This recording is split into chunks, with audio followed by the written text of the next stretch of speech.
Thanos versus Spartan Kelly. Now, this one is a very interesting one at that, and a kind of simple one to answer.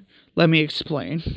Now, for this scenario, we'll give Spartan Kelly her Mark 5 armor and just her normal battle rifle, and Thanos his fists, no sword, no stones, because then it gets a little unfair. And let's put him about an average of 7'1.5". That's in between Infinity War and Endgame height, generally, depending on the scene you choose. So, in long story short, it's going to be like Infinity War and Endgame Thanos. If I'm going to be blank and honest, I wanted to say Spartan Kelly takes the majority of the wins for a few reasons. Let me explain this part. She is absurdly fast, especially in her Mark 5 armor. At her top speed in bursts in her Mark 5 armor, she was going 60 to 70 miles per hour. Now, for Thanos' speed, that's hard to tell, especially if you're using somebody like movie Thanos.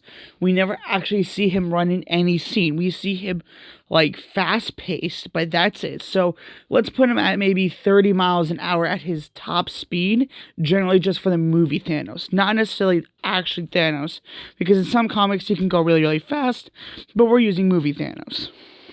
Let me put it like this. Kelly's speed is the best thing she's got against Thanos. If she can run laps around Thanos, she can win.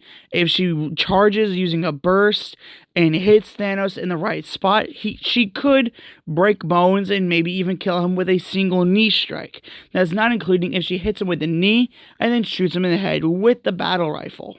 This means, since Kelly's only really amazing trait about her is her speed, there are some things Thanos can do that can outmatch her speed. Not necessarily outspeed her, but outmatch her in physical combat and strength.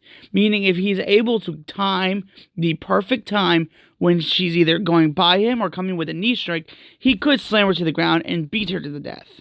But that doesn't mean she won't give Thanos a fight. I will tell you this for a fact. Kelly could give Thanos a beatdown.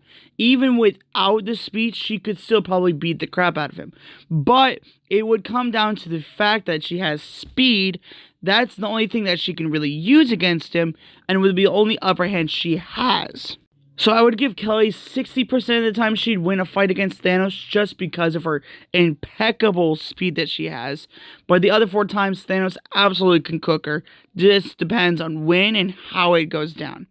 Remember, this is my opinion. You're perfectly allowed to have your own. Tell me down in your comments who you think would win this fight, because honestly, I do think it would end up being Kelly.